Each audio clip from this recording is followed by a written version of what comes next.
Hi, good afternoon. My name is Crystal Gamage, and we are here today to review the process of selecting and utilizing technology in the classroom. I'm going to try to make this presentation about 10 to 15 minutes. There's a lot of information, so I will do my very best. All right, so as always, before we begin, I want to make sure that we go over important terms that we're going to hear today. I want to make sure that everybody understands the difference between these terms that, again, we brought up. So, first term we have is e learning. And e learning is education or training that is delivered electronically, so electronic learning. M learning is mobile learning with a mobile device, so learning using personal electronic devices through social and content in interactions. And we're going to go over some mobile learning options in a little bit. Then we have AR/VR. Those stand for augmented reality or virtual reality. And that is technology that allows us to immerse ourselves in an artificial world. We will discuss that a little bit today, but not a whole lot. And then AI. AI stands for, as many of you know, artificial intelligence, and that is seen. Most of us commonly see that in plagiarism detection, but we are headed in a really interesting direction, in an exciting direction in education, where we will start to see AI involved in tutoring and personalized learning capabilities. I'm not going to go over that today, but this is going to be an interesting topic to discuss. Learning management systems versus virtual learning environments or virtual learning classrooms. We will discuss both of those today. But learning management systems, or LMSs, are best for tracking student progress on learning objectives in one platform, while VLEs or VLCs offer students deeper interaction and student engagement with the teacher.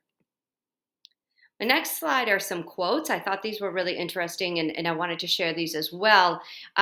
These were taken from a study. They were integrated in various teachers that spoke out after COVID had hit, but shortly after COVID hit. The first quote we have is, "Our district forced all K to 12 teachers to use Canvas." Canvas is an LMS that I'm going to discuss in the next slide. As an elementary teacher. The key word on that, I selected that one because of the word she used there, which was forced. Um, I think which will lead us to when we talk about the importance of training. The next quote is, "We received next to no training, again, on Schoolology, and we're mostly left to figure it out on our own." Schoolology is another LMS that we're going to discuss in a few minutes. And then the last quote from a I guess that one doesn't decipher between high school or elementary, but a public school teacher.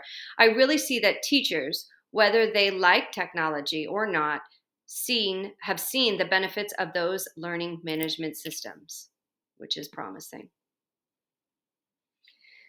In my gathering this information for you today, I wanted to share some really great research and data that has been compiled in the last few years. So, first one, 60% of students, 60% in this survey, noted classroom learning technologies improved learning and grades. 37% were mostly excited about AR, virtual reality possibilities in their classroom. 60% of faculty are, quote, excited to use AR, VR, or AI technology in the future. I found another statistic that VR, virtual reality, integrated into a biology class improved scores by two-letter grades. And I could go on as to how I suspect that happened, but I'm not going to for today. 40% of educators stated LMS, learning management systems, made teaching neither easier nor harder.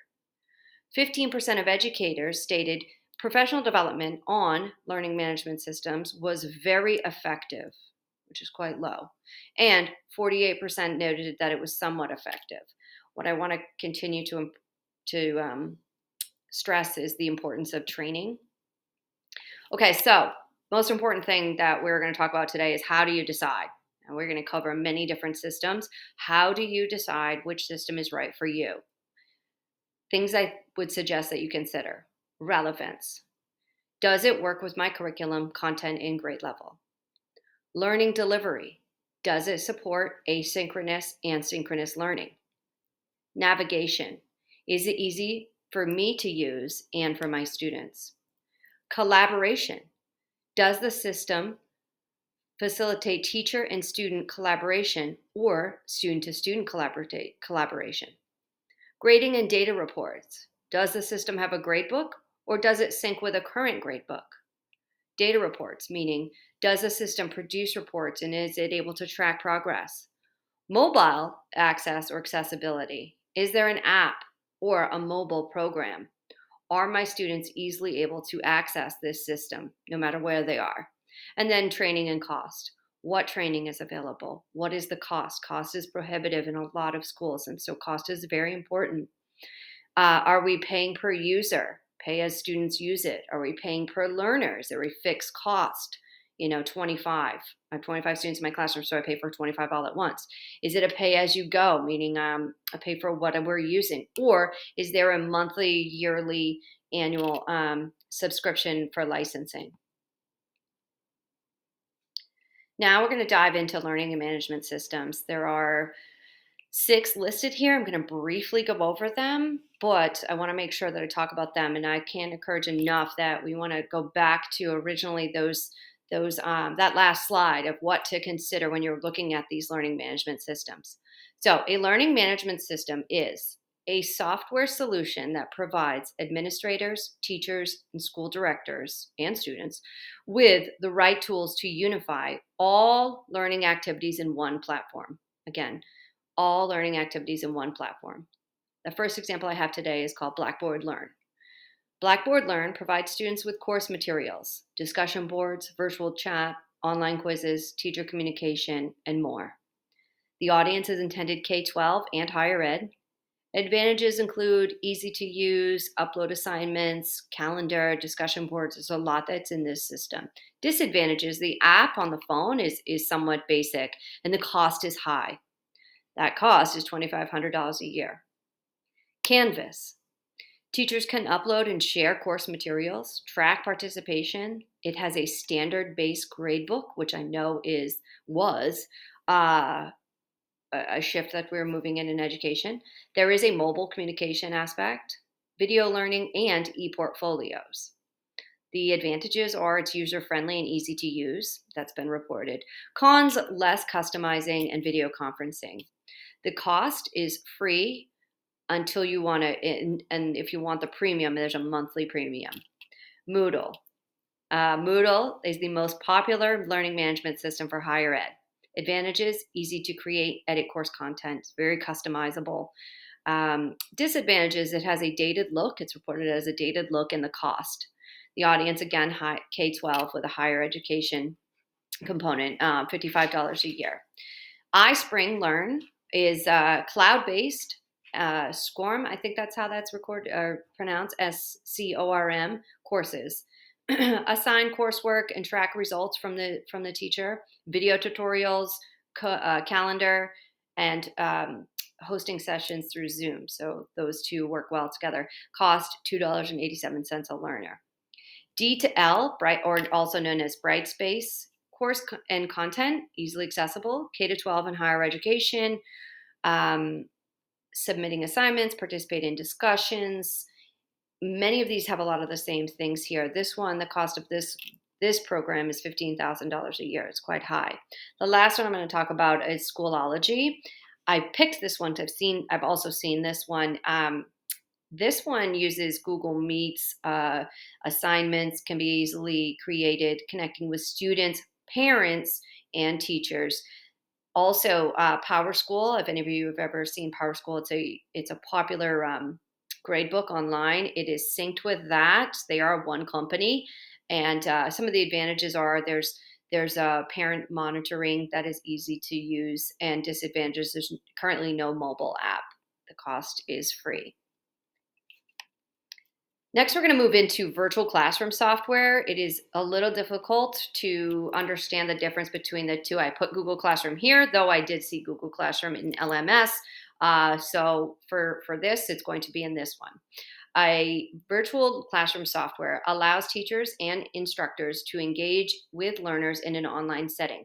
These products offer interactive whiteboards, to share notes and lessons, attendance tracking, live chat, breakout rooms, lots of stuff to encourage collaboration between participants. Questions you want to ask yourself when selecting: will you be teaching several students simultaneously, or rather one on one? Will you be providing courses for students or training for adults? The first one we're going to talk about today is LearnCube. It's some of the features include a interactive online whiteboard, uploading lessons, video recording, interactive chats, conversations, breakout rooms. There's classes and tutoring options, calendars, scheduling, lots of great things in this one. Cost is $14 monthly for 8 students and 1 teacher. WizIQ, audio video communication, text chat, breakout rooms, many of the same things that we saw in the last one, screen sharing, online tests, quizzes, cost $25 a month. Big Blue Button is another one. It is reported as being easy to use, lesson uploading, screen sharing, multi-user whiteboard, group polling, breakout rooms. This one has been adopted by the LMS system Canvas. Google Classroom, assignments using YouTube videos, Google Forms, PDF, grading system, syncing your roster from your current grading system to gradebooks, adding assignment to multiple classes.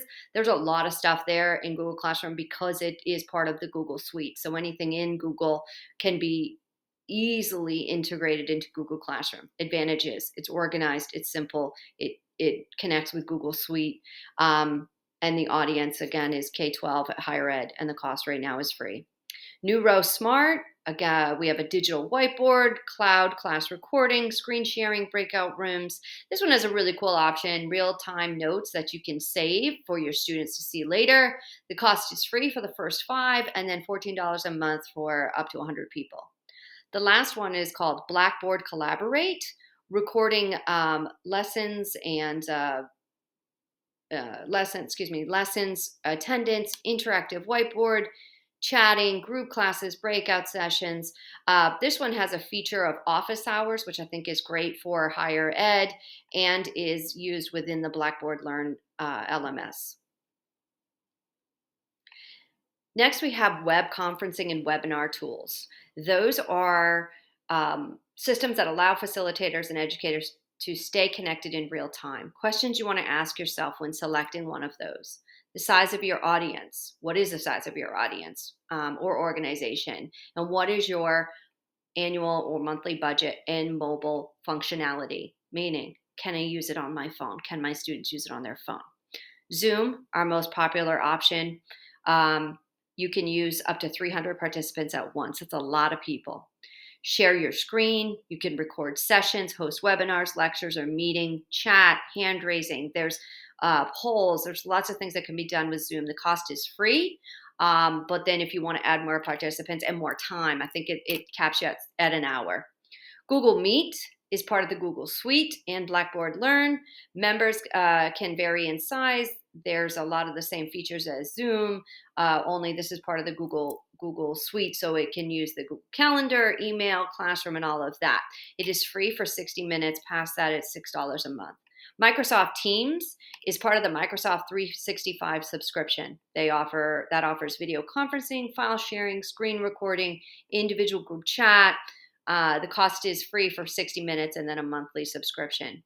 Zoho Meeting, another one I found where you can host meetings, host webinars, record and share meetings.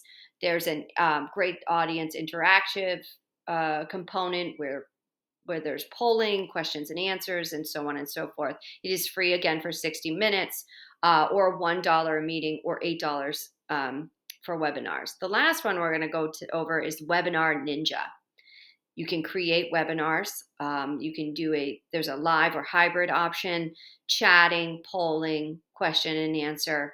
It does collect stats on the participants, which is great for organizations.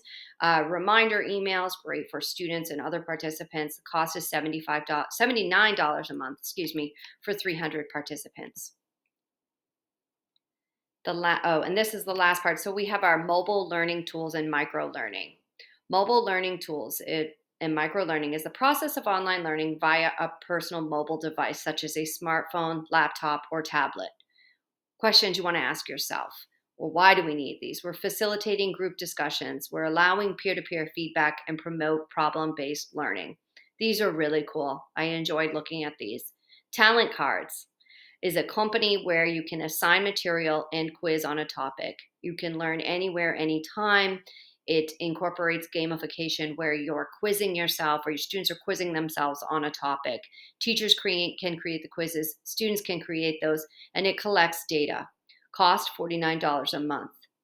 Edu or EDU Me, create and deliver content in short clips, modules with images. There's flashcards and surveys created by the facilitator. It does track performance as an individually and as a team. $199 a month per user. Shot classes, training modules, micro lessons delivered through a PowerPoint. Again, we see the gaming part component or an option to quiz and play games. There's YouTube videos you can filter in, and it does track progress and report out reports. The cost is $8 a month. iSpring Page is micro learning component, obviously. With pre-work, I like this one because it does a pre-work, or I like to refer to those as like pre-quizzes or pre-tests to check for understanding, and then there's a follow-up questions after to ensure that the individuals are learning the topic or the content. The cost is $97 a year for one author. The last one is Kahoot. Popular in many, many schools. It's quiz-based games. Teachers can create the Kahoot. Students can create them. They're super fun. $10 per host. I think they're free for teachers. Last thing I want to go over today real quick are key points. Key points that we learned in this presentation are: make informed decisions. Deciding what technology to use is important. Use that checklist. Think about those things I was talking about in the beginning. Ask questions, compare and contrast different modules or systems, and look for other key features. Learning management systems are platforms or systems with everything in one platform. There are many. Make sure you research pros and cons. Think about your grade level and your student, your target audience. Virtual classroom software. Learning in one area. Again, many of those, know the size of your class, know your grade level, your content, what you're going to be delivering and how. Web conferencing and webinars. That's real-time conversing and learning. Again, we see many of those. Size of your audience is important here. Mobile learning tools. There are a number of those too, but know the goal of the tool. Are you looking to provide content? Are you doing a review? Are we collaborating? What's going on there? And then the last thing I want to make sure we emphasize today, or I emphasize today, is that students are excited. Students are excited about technology helping them to improve their academics. And that is all. Thank you.